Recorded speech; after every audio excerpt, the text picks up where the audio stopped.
Hey hi everyone, welcome back to my YouTube channel.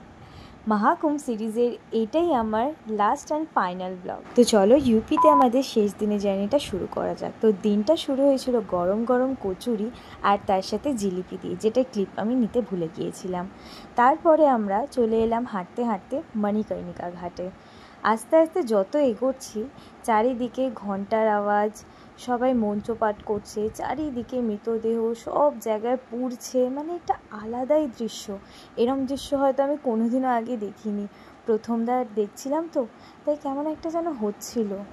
সবাই কিন্তু ওখানে নর্মালভাবেই রয়েছে, কারোর কিন্তু কোনো রকমভাবে যায় আসে না, বা যাদের পরিবারের মৃতদেহ আসছে সেটাও কিন্তু মানে খুব নর্মালভাবেই সবাই নিচ্ছে।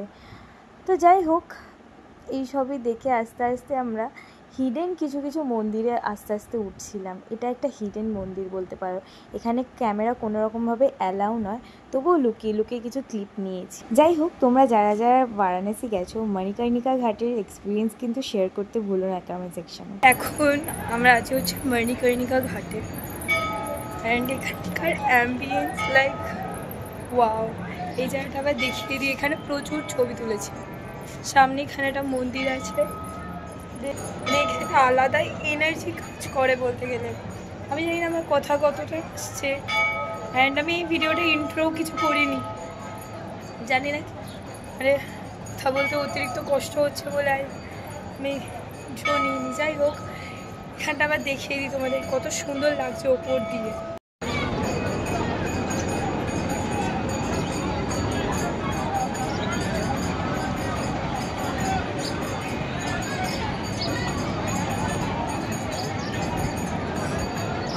ওইখানটা ঠিক সব দাহ হচ্ছে, আর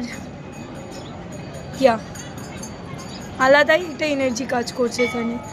এখান দিয়ে নৌকা বিহারও হচ্ছে, তো দেখা যাক নৌকা বিহার। কালকে ভেবেছিলাম যে নৌকা বিহার করবো, বাট হয়নি আনফর্চুনেটলি, অ্যান্ড আজকে দেখা যাক হয় কি না।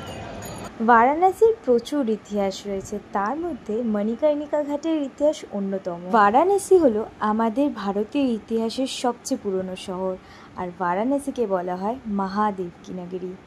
আর এই মণিকর্ণিকা ঘাটে মহাদেব এবং স্বয়ং মা পার্বতী স্নান করতে এসে তাদের মণি এবং কর্ণিকা হারিয়ে যায়, এবং সেই মণিকর্ণিকা খুঁজে না পাওয়ায় এই ঘাটকে তিনি অভিশাপ দেন যে এই ঘাটে কোনোদিনও চিতার আগুন বুঝবে না। তবে কথায় আছে, এই ঘাটে যাদের মৃতদেহ জ্বলবে তারা জন্ম এবং মৃত্যুর চক্র থেকে মুক্তি লাভ করবে, অর্থাৎ মোক্ষ লাভ করবে। এবং এখানে যথেষ্ট ব্যবস্থাও রয়েছে, যাদের অবস্থা একদমই ভালো না, অর্থাৎ 7 দিনের মধ্যে হয়তো মৃত্যু অনিবার্য, তাদের জন্য এখানে আশ্রমও খোলা হয়েছে, যাতে তাদের শেষ যাত্রাটা মণিকর্ণিকায় শেষ হয়। যাই হোক, কথা বলতে বলতে দেখো আমরা নৌকা বিহারে বেরিয়ে পড়েছি। এখানে প্রত্যেকটা ঘাট দেখতে দেখতে যাচ্ছে, আর এখানে দেখো 80 ঘাট দেখা যাচ্ছে। আমাদের ভাগ্য অতটাও ভালো ছিল না বলে হয়তো আমরা 80 ঘাটের গঙ্গা আরতি দেখতে পারিনি, মানে ওই টাইমে বন্ধ ছিল যেহেতু এত বেশি রাশ ছিল। তো যাই হোক, আর এখানে দেখো সবাই আর কি যারা নৌকায় করে যাচ্ছে, ছোট নৌকায়, তাদের ওখানে ছোট ছোট সাদা সাদা পাখিগুলো যাচ্ছিলো, যেগুলো আর কি রিলসে আমি দেখে গেছি, ওইগুলো আর সামনে থেকে দেখছিলাম। তোমরা যারা যারা ভাবছো বারাণসী যাবে আর গিয়ে নৌকা বিহার করবে, তাদেরকে আমি সাজেস্ট করব ছোট বোট নিতে। ছোট বোট নিয়ে খাবার নিয়ে উঠবে, তাহলে দেখবে পাখিগুলো আসবে খাবার ছড়ালেই।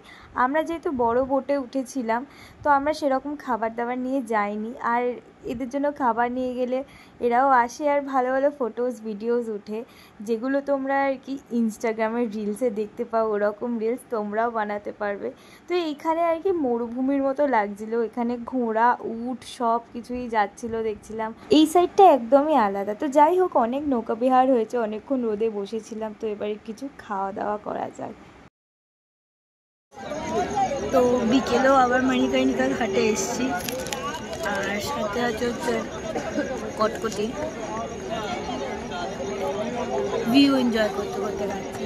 তো সকালবেলা আর কোনো রকমভাবে ক্লিপ নিতে পারিনি, বিকেলে আবার আমরা এসেছিলাম মণিকর্ণিকা ঘাটে, আর এই আশাটাই আমার জন্য হয়ে গেছিলো কাল। ওখানে এমন কিছু দৃশ্য আমি দেখে ফেলেছিলাম, আর সেই মুহূর্তে আমার খিদে পায় খুব।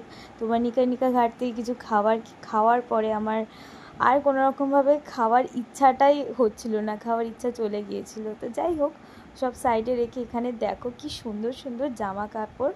আমি আমার রাধা মাধবের জন্য আর আমার দিদির বাড়ি গোপালের জন্য কিছু জামা কাপড় কিনেছি। তো এই দুটোর মধ্যে কোনটা ভালো লাগছে বলো। আমি তো পিঙ্কটাই নিয়েছি, যেটা খুব তাড়াতাড়ি তোমাদেরকে দেখাবো রাধা মাধবকে পরিয়ে কেমন লাগছে। তো এরপরে আমরা চলে আসি ডিনার করতে। তো সেরকমভাবে কিছু খেতেও পারিনি, যেটা বললাম মণিকর্ণিকা ঘাটে যা হয়েছিল। তো যাই হোক, এটা হচ্ছে নেক্সট মর্নিং ডি আমার জন্য নিয়ে এসেছিলো। আমি আসলে বেরোতে পারিনি, এতটাই বেশি আমার শরীর খারাপ হয়ে গিয়েছিল। তো ডি আমার জন্য মালাইও এনেছিল। তো মালাইও খাওয়ার পরে আস্তে আস্তে আমরা রওনা দিই। এবারে তো কলকাতা ফিরে যাওয়ার পালা, আবার সেই ব্যস্ততম লাইফস্টাইল শুরু। তো যাই হোক, এখানে স্টেশনে আমরা আমাদের দুপুরের লাঞ্চটা কমপ্লিট করে নিয়েছিলাম, কারণ ট্রেনের খাওয়া দাওয়াকে বিশ্বাস হয় না সত্যি কথা বলতে।